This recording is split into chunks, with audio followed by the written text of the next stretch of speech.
પાંચમા ચેપ્ટરમાં ચુંબકત્વ અને દ્રવ્ય વિશેની માહિતી. ઘણું બધું બાકી છે આપણે, એટલે સમય ઓછો બગાડીશું, કામ વધારે કરીશું. તો આ ચુંબકત્વ વર્ડ આવ્યો ક્યાંથી? બહુ વર્ષો પુરાણી વાત છે. ઈસવીસન પૂર્વે, ઈસવીસન શરૂ થઈ 2000 વર્ષ થયા, એના પૂર્વે 600 વર્ષ પહેલા પૃથ્વી તો અસ્તિત્વમાં હતી. હો ભાઈ, તો એના એક મેગ્નેશિયા ટાપુ છે ગ્રીસ પ્રદેશની આસપાસનો, અને ત્યાં ગાડી પહેલા તો કામ ધંધો એક જ હતો, ગાયો ભેંસો ચરાવો, ભરવાડ, બરાબર છે. રાજા હોય તો રાજ કરે, સૈનિક હોય તો લડવા જાય, વાણિયાઓ બધા વેપાર કરે, રાઈટ. તો આવા ભરવાડ જ્યારે ગાયો ભેંસો ચરાવવા જાય તો અમુક એરિયામાંથી પસાર થાય તો એમના શૂઝ, બૂટની ખીલ્લીઓ, ઇંગ્લિશમાં એને નેલ કહેવાય, એ અમુક જગ્યા પરથી પસાર થાય તો ત્યાં એમને એમ ખેંચાઈ જાય એવું લાગતું. એ જોયા પછી એમણે કંઈક એવું વિચાર્યું કે ખીલ્લી છે, બીજું કશું તો છે નહીં અંદર. લાકડીની નીચે આવી લોખંડની કેપ લગાડેલી હોય, એ ત્યાં મૂકી તો પણ એમને એવું લાગ્યું કે આમાંથી કંઈક ખેંચાઈ જતું હોય એવું લાગ્યું. તે વખતે પણ તત્વચિંતકો હતા, વૈજ્ઞાનિકો એને નામ આપ્યું હતું તત્વચિંતક, જે આવા પ્રયોગો વિચારતા, આની પાછળનું રહસ્ય શોધતા. તો એમણે આ બધું શોધવાનો પ્રયત્ન કર્યો. એમાંથી ખડકને ખોદીને, ખડક એટલે પથ્થરને ખોદીને કાઢ્યો, એને ચોક્કસ આકાર આપ્યો. ચોક્કસ આકાર આપ્યા પછી કોઈને થયું કે લાવો દોરીથી બાંધીને લટકાઈ જોઈએ તો શું થાય છે, બે નજીક લાવીએ તો શું થાય, દૂર લઈ જઈએ તો શું થાય, કોને કોને નજીક લાવો તો આકર્ષણ બળ લાગે, આવું બધું બહુ જ વિચાર કર્યો.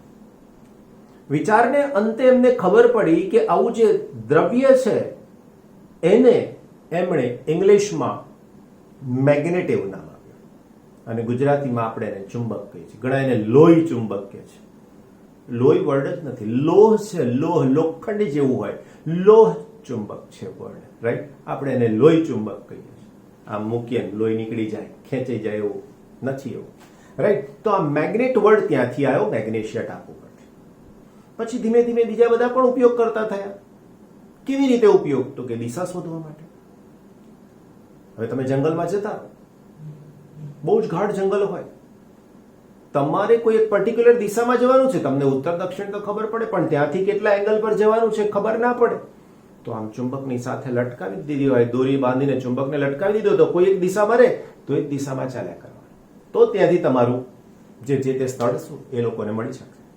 રણ પ્રદેશમાં ગોબીનું રણ બહુ જ મોટું ડેઝર્ટ છે. દરિયાની અંદર, સેલિંગની અંદર જાય જ્યારે માછીમાર, ત્યારે 1 કિલોમીટર, 2 કિલોમીટર, 5 કિલોમીટર અંદર જતા રહે, પછી કશું દેખાય નહીં, ખબર ના પડે. ક્ષિતિજ છે, આમ ગોળ છે પૃથ્વી, રાઈટ. પૃથ્વી ગોળ છે એટલે અમુક હદ સુધીનું દેખાય, ત્યાંથી પછી બધું પાછળ આવી જાય. તો આવી પરિસ્થિતિની અંદર દિશા શોધવાની. એક જગ્યાએથી ગયા હોય, બીજી કઈ જગ્યાએ નીકળે, ખબર ના પડે કે શું કર્યું છે. તો આવી બધી પરિસ્થિતિમાં દિશા શોધવા માટે આવા ચુંબકનો ઉપયોગ થતો. કેવી રીતે થાય? તો કે ક્રોક, બુચ એની પર મૂકી દે, દોલન કર્યા કરે, હલકું ચુંબક જે એક દિશામાં સ્થિર થાય પછી એ દિશામાં જવાનું. એ રીતે ત્યાંથી એ લોકો સ્થળ શોધતા થયા, ચોક્કસ દિશાને આધી. આજે તો તમે હોકા યંત્ર જાણો છો, તમારા મોબાઈલની અંદર પણ દિશા બતાવતા સાધન આવી ગયા છે હવે, રાઈટ. તો આ બધું હિસ્ટ્રી હતો ચુંબકત્વની સાથે. ચાઇનીઝ લોકો આજકાલ આપણે જાણીએ છીએ થોડીક તકલીફ કરે છે. તો આ ચાઇનીઝ પીપલ જે કોઈ છે આપણી પાસે, એમણે જે તે સમય પણ એનો ઉપયોગ કર્યો હતો. ત્યાંના ઇજનેરો, રાઈટ, એમણે હુઆંગટી, એ તે વખતના એક રાજા હશે કોઈક ત્યાંના, તો હુઆંગટીએ કોઈ એક જગ્યા ઉપર, કોઈ એક સ્થળ ઉપર, કોઈ એક રાજ્ય ઉપર લડાઈ કરવાની હશે. તમને ખબર, ચાઇનીઝ એટલે એવી જગ્યા ઉપર આવેલું છે જ્યાં બરફ વધારે પડતો હોય છે. તો ત્યાં ધુમ્મસ હોય, તો ધુમ્મસના ભાગની અંદર લડાઈ કરવી તકલીફ વાળી થાય. તો દિશા શોધવી કેવી રીતે? તો એમણે એમના રથની આગળ એક માનવવાળું પૂતળું બનાવી દીધું, માનવ એટલે મનુષ્યનું, અને એનો હાથ આમ કરી દીધો. એ હાથ એવી રીતના ગોઠવ્યો કે એની અંદર ચુંબક હોય, એ ફરી શકતો હતો આમ, અને હાથ એવી રીતના એડજસ્ટ કર્યો હતો કે માત્ર ઉત્તર દિશા જ બતાવે, અને એની દિશાને આધીને એ જે તે સ્થળ પર પહોંચ્યા હશે, ત્યાં લડાઈ કરી હશે, જીતી ગયા હશે. તો આવી રીતે મેગ્નેટની સાથે જોડાયેલા ઘણા બધા તથ્યો છે. આઇન્સ્ટાઈન એ પણ ચુંબક સાથે રમતા હતા. આઇન્સ્ટાઈનની નોંધ લેવાય. તમે પણ ચુંબક સાથે રમતા હતા નાના હતા ત્યારે, નોંધ નહીં લેવાય. જ્યાં સુધી કંઈક નવું કરીને નહીં બતાવો ત્યાં સુધી એ નોંધપાત્ર હોતું નથી, રાઈટ. ચુંબકની સાથે સંકળાયેલી કેટલીક બેઝિક બાબતોની ચર્ચા કરીએ. સૌથી પહેલી ચર્ચા, પૃથ્વીને પોતાનું ચુંબકત્વ છે, આ જે માહિતી અત્યારે હાલમાં બતાવવા માંગુ છું ને, એ વર્ષોથી પબ્લિક પાસે છે, વર્ષોથી. આ પૃથ્વીનો ધ્રુવ, પૃથ્વીનો ગોળો વિચારે, બધી બહુ વખત પૃથ્વીને દોરવું પડશે આપણે અહીંયા. આ પૃથ્વીનો ગોળો વિચારે, આ એના ધ્રુવની વાત કરીએ, ઉત્તર ધ્રુવ દક્ષિણ ધ્રુવની સાથે જોડાયેલી ચર્ચાની વાત છે આની અંદર, રાઈટ?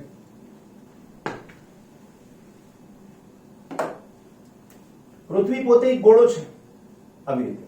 આ એનો ઉત્તર ધ્રુવ દક્ષિણ ધ્રુવ, આ ભૌગોલિક ઉત્તર અને ભૌગોલિક દક્ષિણ છે. ચુંબકીય ક્ષેત્રની ક્ષેત્ર રેખાઓ આ દક્ષિણ ધ્રુવની નજીકથી નીકળે છે અને ઉત્તર ધ્રુવની અંદર દાખલ થાય છે અને ફરીથી પાછી અહીંથી આમ આવે છે. એવી જ અહીંથી નીકળે ને ફરીથી પાછી અહીંથી આમ દાખલ થાય છે. એટલે આ ક્ષેત્રની દિશા આવી રીતે છે, રાઈટ? એટલે ખરેખર ઉત્તર ધ્રુવ પાસે ચુંબકનો દક્ષિણ છે અને દક્ષિણ પાસે ચુંબકનો ઉત્તર છે. આ પહેલી વાત. આવી ટોટલ 4-5 વાત કરવાની છે. ફરીથી એક વાત, પૃથ્વીની અંદર ચુંબકનો જો ધ્રુવ વિચારવામાં આવે તો ભૌગોલિક ઉત્તરની સાથે ચુંબકનો દક્ષિણ અને ભૌગોલિક દક્ષિણની સાથે ચુંબકનો ઉત્તર ધ્રુવ જોડાયેલો છે એવું માનવામાં આવે છે. અંદર શું છે કોઈને ખબર નથી. કેમ? તો કે કોઈ અંદર જઈ શકતું નથી. ઘણા જાય છે ને સર, જાય છે ભાઈ 1 કિલોમીટર 2 કિલોમીટર, બસ પછી ના જવાય અંદર. શું છે ખબર તમને? આ પહેલો મુદ્દો. બીજા મુદ્દાની જો હું તમારી સાથે ચર્ચા કરું તો જો કોઈ ચુંબકને આમ બાંધીને મુક્ત રીતે લટકાવી દઈએ તો હવે આ ચુંબકીય દક્ષિણ થયો અને આ ચુંબકીય ઉત્તર થયો.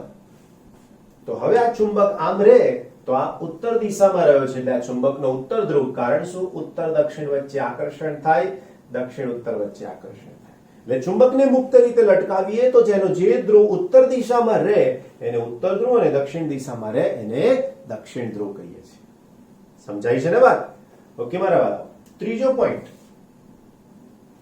બે સજાતીય ધ્રુવ વચ્ચે અપાકર્ષણ અને વિજાતીય ધ્રુવ વચ્ચે આકર્ષણ. બે સજાતીય ધ્રુવ વચ્ચે અપાકર્ષણ અને બે વિજાતીય ધ્રુવ વચ્ચે આકર્ષણ થાય છે. એનો મતલબ ચુંબકના બે ધ્રુવ, એક N અને બીજો S, આવું આવે તો એની વચ્ચે શું થાય? આકર્ષણ થાય. પણ જો અહીંયા N અને અહીંયા પણ N હોય તો આ બંને એકબીજાને અપાકર્ષે. આ કન્ડિશનમાં બંને એકબીજાને આકર્ષશે. ચોથો અને અગત્યનો મુદ્દો, બહુ જ ઇમ્પોર્ટન્ટ. મારી પાસે આવું ચુંબક છે, એને વચ્ચેથી તોડી નાખો તો આ N હોય ને આ S હોય તો હવે જે નવું બનશે એમાં ખાલી અહીંયા N અને આમાં ખાલી આવું S એવું થશે.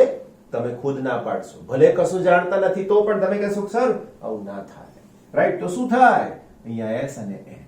શું ફરક પડ્યો? તો કે બીજા બે નવા ચુંબક બન્યા, પણ પ્રબળતા આના કરતા થોડી ઓછી હશે, એવું આપણે કહી શકીએ છીએ. એટલે પ્રબળતાની સાથે ચેન્જીસ પોસિબલ છે. ક્લિયર? પાંચમો અને છેલ્લો મુદ્દો. તો પાંચમા મુદ્દાની અંદર આપણે એવું કહીએ છીએ કે ચુંબક બને શેમાંથી? તો કે લોખંડ અને એની મિશ્ર ધાતુમાંથી ચુંબક બની શકે છે. કરેક્ટ? તો આ કેટલાક મુદ્દા વર્ષોથી જે તત્વચિંતકો હતા એમણે જોયા, બતાવ્યા, સમજ્યા. બધા પબ્લિક પાસે પણ આ મુદ્દા હતા. વિદ્યુત ક્ષેત્રની ક્ષેત્ર રેખાઓ જોવાની કોઈએ હિંમત ના કરી. બતાવી ખરી કે ધનમાંથી નીકળી ઋણમાં જાય ને આવું તેવું બધું, પણ કોઈ એવું કીધું કે સર બતાવ્યું નહીં. હા, ચુંબકીય ક્ષેત્રની ક્ષેત્ર રેખાઓ દેખાય ખરી. દેખાય એટલે આમ આંખોથી જોવાય નહીં, એને તમે રિપ્રેઝન્ટેશન તો કરાવી જ શકો, પણ હાજર છે એવું કોઈક અલગ રીતે તમે બતાવી શકો છો. ફરીથી એક વાત, ચુંબકીય ક્ષેત્રની ક્ષેત્ર રેખાઓની હાજરી તમે બતાવી શકો છો. ખબર પડી શકે છે કે yes this is the way, right? કેવી રીતના? તો બહુ સરળ પ્રયોગ છે મારા વાલા બચ્ચા માટે. તો આવો એક પેપર, કાગળ લીધો, આ પેપરની નીચે મેગ્નેટ રાખવામાં આવ્યું, ચુંબક, રાઈટ? નીચે ધારો કે આ પેપર છે, આની નીચે મેગ્નેટ મૂક્યું અને આની ઉપર લોખંડનો બારીક ભૂકો પાવડર આની ઉપર સ્પ્રેડ કરી દીધો. હવે થાય શું? ચુંબક તો નીચે છે, તો એ બારીક ભૂકો જે પાવડર મૂક્યો એના કારણે શું થયું? તો કે આ નાના નાના નાના નાના જે કઈ ગ્રેન્સ હતા એની અંદર આવી રીતના ગોઠવાઈ ગયા, રાઈટ? આવી રીતના બહુ જ બારીક પાવડર આવી રીતના એની સાથે ગોઠવાઈ ગયો છે. આવું તમે ઘરે પણ તાદર્શ કરી શકો છો. લોખંડનું જે વેલ્ડિંગ કરતા હોય, ડ્રિલિંગ કરતા હોય, એનો બહુ જ બારીક પાવડર એમની ત્યાં પડ્યો હોય, નીચે ચુંબક મૂકીને તમે આને તાદર્શ કરી શકો, જોઈ શકો છો, ખબર પડી શકે છે કે યસ કે આ મેગ્નેટિક ફિલ્ડ લાઇન્સ છે, ચુંબકીય ક્ષેત્રની ક્ષેત્ર રેખાઓ છે. ખ્યાલ આવે છે? બસ આ રીતે તમે એને સમજી શકશો. કરેક્ટ. આગળ વધવાની વાત કરીએ તો વિદ્યુત અને ચુંબકીય ક્ષેત્રની રેખાઓમાં સમાનતા શું છે ને જુદું શું છે? તો ખાલી એક જ જુદાપણો છે. બાકી બધી જ લાક્ષણિકતા ત્યાંથી ઉઠાઈ અને સીધી અહીંયા એડજસ્ટ કરી લેવાની. પહેલી હું તમને વિદ્યુતની શીખવાડીશ, પછી ચુંબકત્વની શીખવાડીશ, દોરીશ બધી સાથે. તો ચુંબકીય ક્ષેત્ર ઉત્પન્ન કરનાર બે ઘટક થયા, એક સોલેનોઇડ થયો અને એક ચુંબક પોતે જાતે થયો. વિદ્યુત ક્ષેત્ર ઉત્પન્ન કરનાર વિદ્યુત ભાર એકલો જ છે. રાઈટ. સો નાઉ આપણી પાસે સૌથી પહેલા હું ગજિયા ચુંબકની વાત કરું. અમારી પાસે એક ચુંબક છે, આની જરૂર નથી, આપણે એને રિમૂવ કરીએ. ગજિયો ચુંબક જેને બે ધ્રુવ હશે, એક N કહેવાશે, બીજો S કહેવાશે. આ N માંથી ક્ષેત્રની ક્ષેત્ર રેખાઓ બહાર નીકળશે અને આ ક્ષેત્ર રેખાઓ બહાર નીકળી અને S માં દાખલ થઈ શકશે આવી રીતના. તો અહીંથી આમ દિશા અને અહીંથી આવી રીતના દિશા.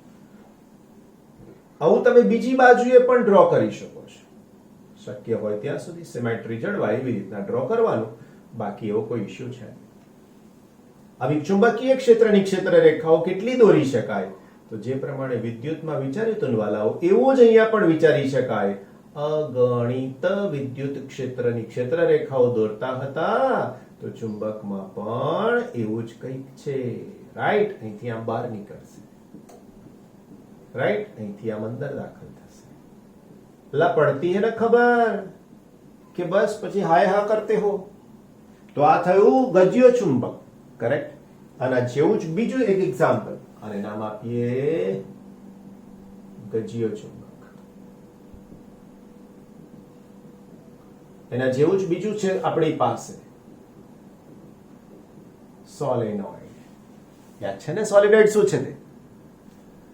ચેપ્ટર નંબર બોલો ને વાલાઓ 4 હે ને, સોલેનોઇડ. તો આ મેં દોર્યું અહીંયા સોલેનોઇડ. સોલેનોઇડમાં શું હોય વાલાઓ? તો આટા હોય.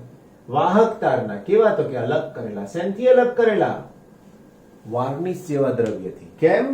તો કે આ આટાઓ એકબીજાને અડકીને હોય. ઇલેક્ટ્રોન તો તમારા કરતા પણ હોશિયાર છે. ઇલેક્ટ્રોન તમારા કરતા પણ હોશિયાર છે. માટો ફરીને અહીંયા, માટો ફરીને આગળ, માટો ફરીને આગળ, એવું ના જાય. સડસડાટ નીકળી જાય. એવું ના થાય એટલા માટે, આમ ફરીને જાય એટલા માટે આને અલગ કરવામાં આવે છે. ઓકે. આની અંદર પણ બે ધ્રુવ બને છે, એક N અને બીજો S. ઓકે. અગેન N માંથી ક્ષેત્રની ક્ષેત્ર રેખાઓ બહાર નીકળશે, દાખલ થશે S માં. સેમ વે, કોઈ જાતનો ફેરફાર નથી એકદમ. કરેક્ટ. તો આ પ્રમાણે અગેન આવી કેટલી ક્ષેત્ર રેખાઓ દોરી શકો છો? તો અનંત. તમારાથી કેપેસિટી, તમારી પાસે ટાઈમ હોય તો 100, 200, 500 દોરજો, આપણે કોઈ જ પ્રોબ્લેમ છે નહીં. એને લગચ્ચા પાર્ટી ખબર પડે છે ને? રાઈટ. તો આ થયું સોલેનોઇડ.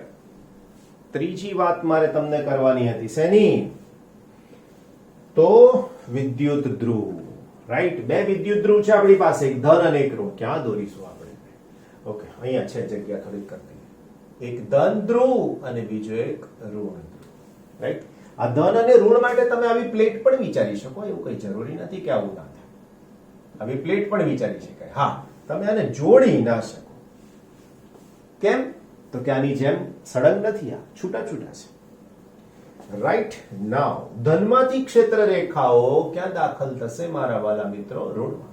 અહીંયાથી આવી રીતના, અહીંયાથી આવી રીતના, અલ્લા અહીંયાથી આવી રીતના, અહીંયાથી આવી રીતના. રાઈટ. અને આ ક્ષેત્ર રેખાઓ ઋણમાં જે દાખલ થાય છે અને આવી રીતના, ને ધનમાંથી નીકળે છે અને આવી રીતે તમે તાદશ કરી શકો છો. આવી કેટલી ક્ષેત્ર રેખાઓ દોરાય? અસંખ્ય. રાઈટ. હવે હું તમને આ ક્ષેત્ર રેખાઓની લાક્ષણિકતા સમજાવી દઉં. પહેલા વિદ્યુતની, પછી ચુંબક. કરેક્ટ? મારા વાલા ભૂલકાઓ, વિદ્યુત ક્ષેત્રની લાક્ષણિકતાઓ યાદ કરી લો. તરત હું બોલી જાઉં છું પછી તરત જ.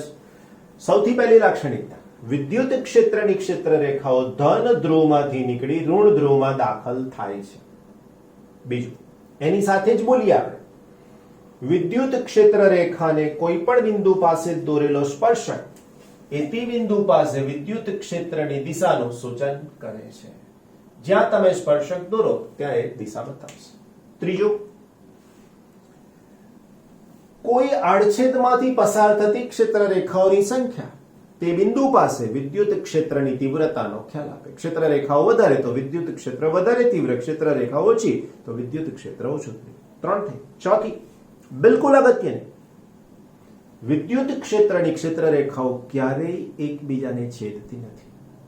જો છેદે તો તે બિંદુ પાસે બે સ્પર્શક મળે, માટે તે શક્ય નથી. 4 લાક્ષણિકતાઓ. રાઈટ? એના પછી વિદ્યુત ક્ષેત્રની ક્ષેત્ર રેખાઓ ક્યારેય બંધ માર્ગ રચતી નથી. એનો મતલબ કે ધનમાંથી નીકળી ઋણમાં વિરામ પામી ગઈ, હાશ, બિલકુલ શાંતિ. કરેક્ટ? અને છેલ્લી લાક્ષણિકતા, સમાન વિદ્યુત ક્ષેત્રની ક્ષેત્ર રેખાઓ એકબીજાને સમાંતર અને સમાન અંતરે હોય છે. આવી રીતે આ બધી જ ક્ષેત્ર રેખાઓ એકબીજાને સમાંતર અને સમાન અંતરે છે. તો આને કહીશું આપણે સમાન વિદ્યુત ક્ષેત્ર. થઈ ગઈ ને માહિતી પૂરી? Very good. નાઉ નેક્સ્ટ, ચુંબકીય ક્ષેત્ર. કાઉન્ટ કરવા માંડજો ફટાફટ. ચુંબકીય ક્ષેત્રની ક્ષેત્ર રેખાઓ ચુંબકની બહાર N ધ્રુવમાંથી નીકળી ચુંબકની અંદર S ધ્રુવમાં દાખલ થાય છે અને ચુંબકની અંદર તે S થી N તરફ જાય છે. ફરીથી એકવાર, ચુંબકીય ક્ષેત્રની ક્ષેત્ર રેખાઓ N ધ્રુવમાંથી નીકળી અને S ધ્રુવમાં દાખલ થાય છે ચુંબકની બહાર, અને ચુંબકની અંદર તે પાછી S થી N જાય છે. પહેલી લાક્ષણિકતા, ચુંબકીય ક્ષેત્રની ક્ષેત્ર રેખાઓ બંધ માર્ગ રચે છે. ત્રીજી લાક્ષણિકતા, સેમ ટુ સેમ જશે હવે બધી. ચુંબકીય ક્ષેત્ર રેખાને કોઈ પણ બિંદુ પાસે દોરેલો સ્પર્શક એ તે બિંદુ પાસે ચુંબકીય ક્ષેત્રની દિશાનું સૂચન કરે છે. ક્લિયર થઈ જાય છે? Very good.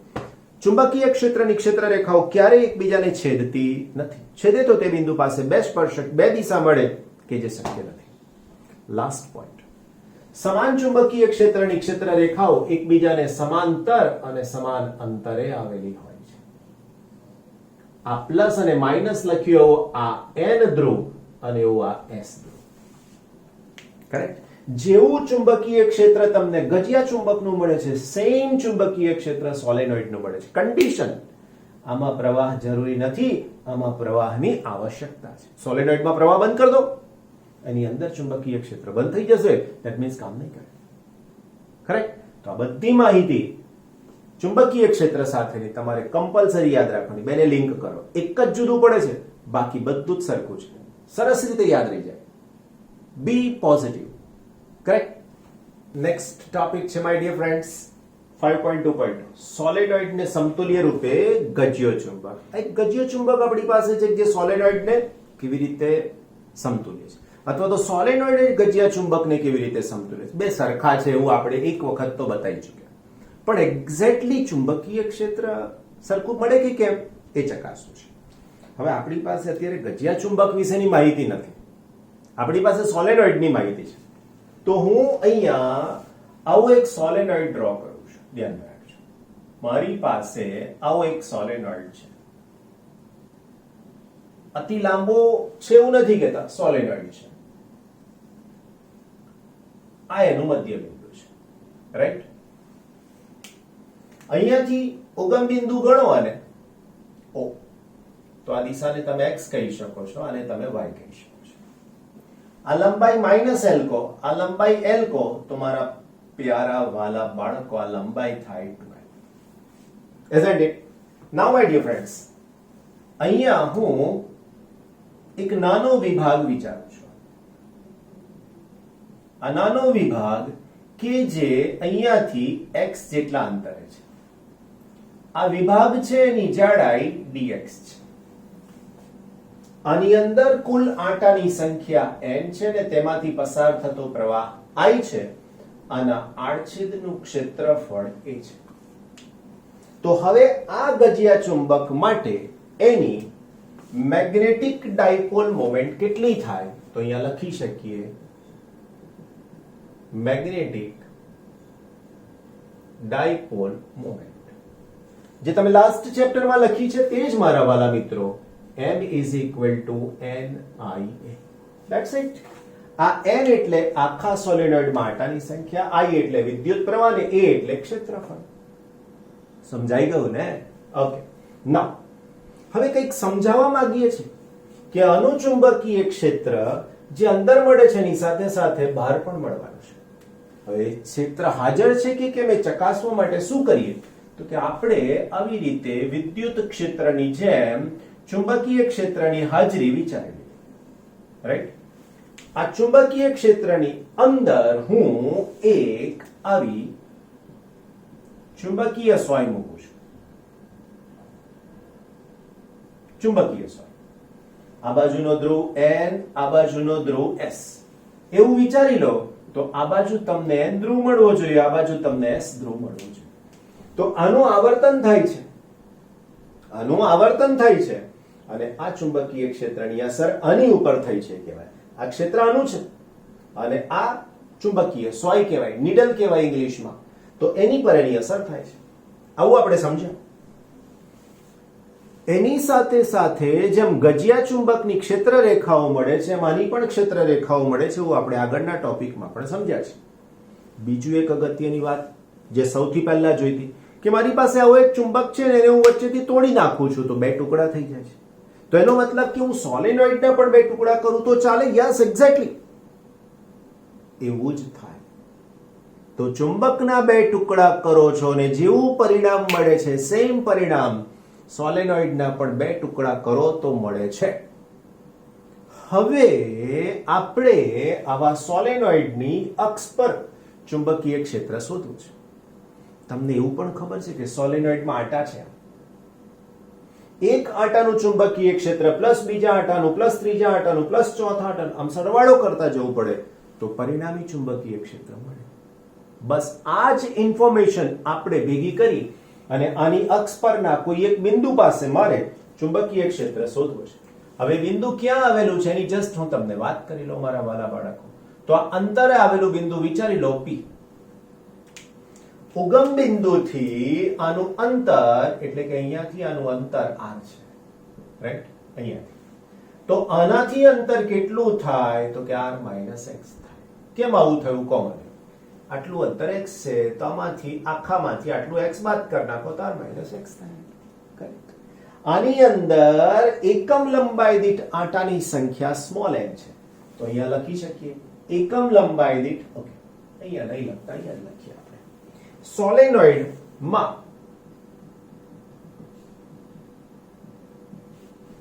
એકમ લંબાઈ દીઠ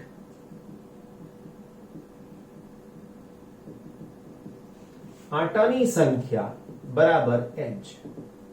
માટે dx જાડાઈમાં જો એક એકમ જાડાઈ હોય તો n આટા, તો dx જાડાઈની જગ્યાએ dx લંબાઈ લખો એટલે કઈ કન્ફ્યુઝન ના થાય. dx લંબાઈમાં આટાની સંખ્યા બરાબર n into dx. That's it. હવે આટલા આટાને કારણે અહીંયા ચુંબકીય ક્ષેત્ર માટે dx લંબાઈના વિભાગને કારણે P પાસે ચુંબકીય ક્ષેત્ર. તો હું લખું છું સૂત્ર મારા વાલા બિલકુલ બાળકો, dB is equal to, હવે તમને એક સૂત્ર બતાવું એના ઉપરથી હું આ લખીશ. એકચ્યુઅલી તમારી પાસે સૂત્ર છે ચેપ્ટર નંબર 4 પ્રમાણે, B is equal to mu naught I a square upon 2 into x square plus a square. જ્યાં a એ આની ત્રિજ્યા છે. રાઈટ? એ આની ત્રિજ્યા છે. આમાંથી બિલકુલ મારે કોપી શું મારવાનું? તો સૌથી પહેલા mu0. સાચી વાત? તો કે યસ સર. I તો કે યસ સર. પણ આમાં આટાની સંખ્યા એક જ છે રાઈટ? જ્યારે મારી પાસે dx જાડાઈને કારણે શોધવું છે તો dx લંબાઈમાં આટાની સંખ્યા n into dx મારે અંદર ઉમેરવા પડશે, તો n into dx થઈ ગયું. અહીંયા a છે બચ્ચા પાર્ટી, તો મારે લખવું પડશે a સ્ક્વેર. આ x એ જે તે સમય રિંગથી અંતર હતું, રિંગના કેન્દ્રથી મારી પાસે અહીંયાથી અંતર લેવાનું છે, કારણ કે મેં રિંગ અહીંયા વિચારી છે, તો અહીંયા અંતર આવશે r - x. તો અહીંયા 2 રેઝ ટુ 3/2 હતું. હો મારા વાલાઓ, ભૂલમાં મિસ્ટેક. તો અહીંયા આવશે r - x square plus a square raise to 3/2. સમીકરણ નંબર 1 કહી દઈએ. શું આપ્યું સમીકરણ 1? આવા નાના વિભાગને કારણે બિંદુ P પાસે ચુંબકીય ક્ષેત્ર. હવે જો મને આખી રિંગને કારણે ચુંબકીય ક્ષેત્ર શોધવું હોય, સોરી આખી રિંગ નહીં, આખા સોલેનોઇડને કારણે, તો શું કરવું પડે? તો લખીએ, સમગ્ર સોલેનોઇડને કારણે P પાસે ચુંબકીય ક્ષેત્ર મેળવવા સંકલન કરતા. રાઈટ? જો હું આનું સંકલન કરી દઉં તો મને જવાબ મળશે B = ઇન્ટિગ્રેશન dv. રાઈટ? ક્યાંથી ક્યાંનું સંકલન કરવાનું ને શું અચળ છે એની માહિતી આપણે આની અંદર લઈ લઈએ.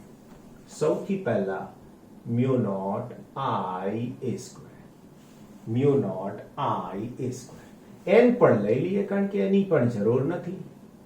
ઓકે, ડિવાઇડેડ બાય 2 અહીંયા આવશે. ઓકે, આને અંદર રાખવું પડશે. રાઈટ?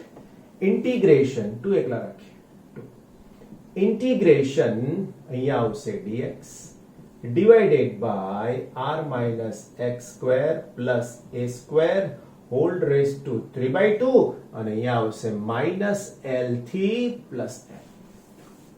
-l થી પ્લસ l. સમજાય છે આટલી વાત? હવે કન્ડિશન આપવી પડશે કે અતિ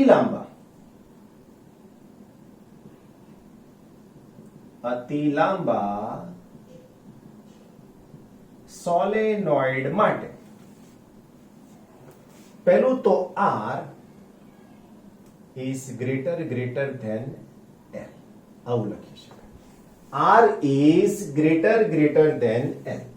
સાથે સાથે r is greater than a હોવાથી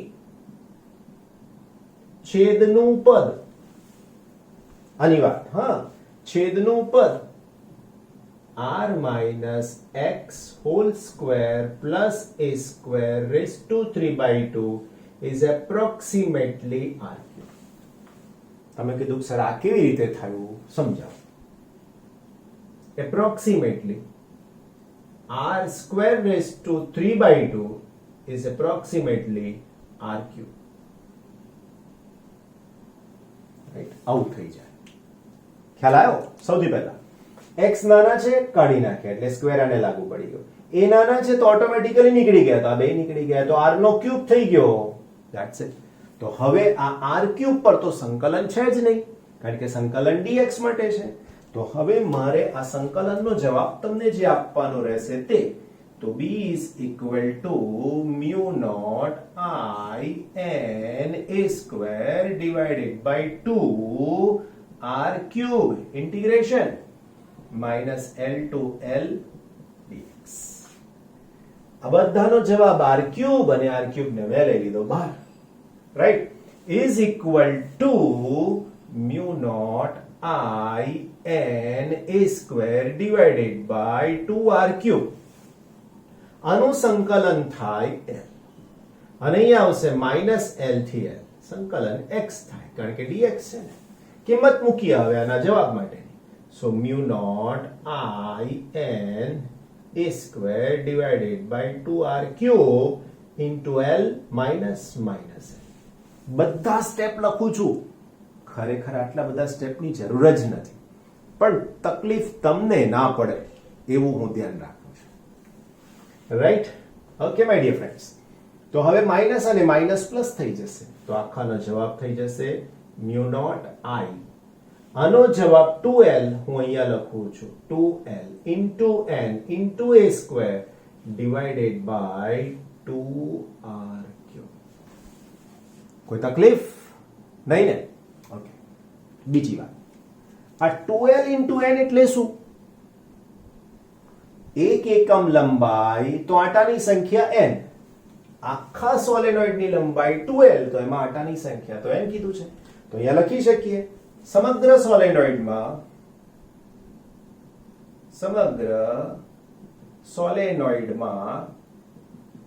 આટાની સંખ્યા બરાબર twice l into n, it is equal to n. Correct? બસ તો માટે ચુંબકીય ક્ષેત્ર B is equal to mu naught I twice l into n એટલે n into a square divided by 2r cube.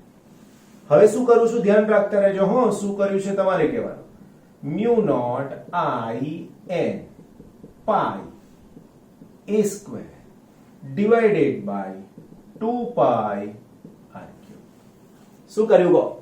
પાઈ વડે ગુણ્યા અને પાઈ વડે ભાગ્યા. પણ પાઈ a સ્ક્વેર એટલે શું? ક્ષેત્રફળ વર્તુળનું. તો અહીંયા હું લખી શકું is equal to mu naught n I a upon 2 pi r cube. Correct? શું કર્યું? બાજુમાં લખીએ ને, પાઈ a square is equal to a બરાબર ક્ષેત્રફળ. કરેક્ટ? Yes sir. હવે હજુ એક પદ મૂકું છું, ધ્યાન રાખજો. ટ્વાઇસ મ્યુ નોટ અથવા તો mu naught okay 2 NIA divided by 4 pi r cube. પાછું શું કર્યું? તો કે 2 વડે ગુણ્યા અને 2 વડે ભાગ્યા. કરેક્ટ? NIA અહીંયા ક્યાંક લખ્યું છે ને, આ રહ્યું જો. NIA એટલે મેગ્નેટિક મોમેન્ટ, તો આનો ઉપયોગ અહીંયા કરી જ લઈએ. હવે તમે હાજર જ છો મારી જોડે, આપણે ક્યાંયથી ઉઠાયું નથી. તો માટે B is equal to mu naught into twice m, ફરીથી mu naught into twice m upon 4 pi r cube. તમે કહેશો સર આ સૂત્ર તો ઓલરેડી આપણે ચોથા ચેપ્ટરમાં મેળવ્યું છે. કયું? ફરીથી ચોથું ચેપ્ટર, રાઈટ ને? ઓકે. તો આ સમીકરણ શું આપે છે? સોલેનોઇડને કારણે અતિ દૂરના બિંદુ પાસે ચુંબકીય ક્ષેત્ર. સોલેનોઇડને કારણે તેની અક્ષ પર લખી શકાય. સોલેનોઇડ ને કારણે તેની અક્ષ પરના અતિ દૂરના બિંદુ પાસે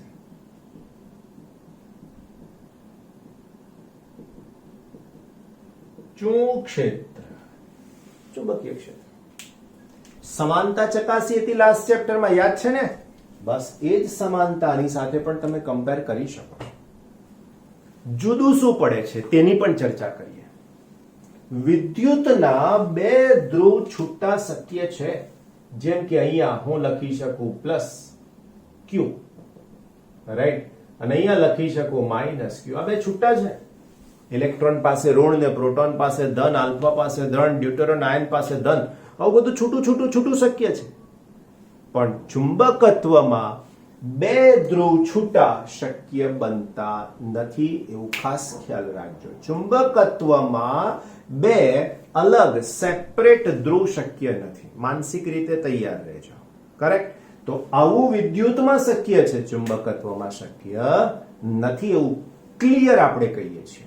બીજું, વિદ્યુતમાં વિદ્યુત ભાર કહીએ છીએ, એવું ચુંબકમાં એને ધ્રુવમાન કહેવામાં આવે છે. ફરીથી શું કહીએ છીએ? ધ્રુવમાન કહીએ છીએ.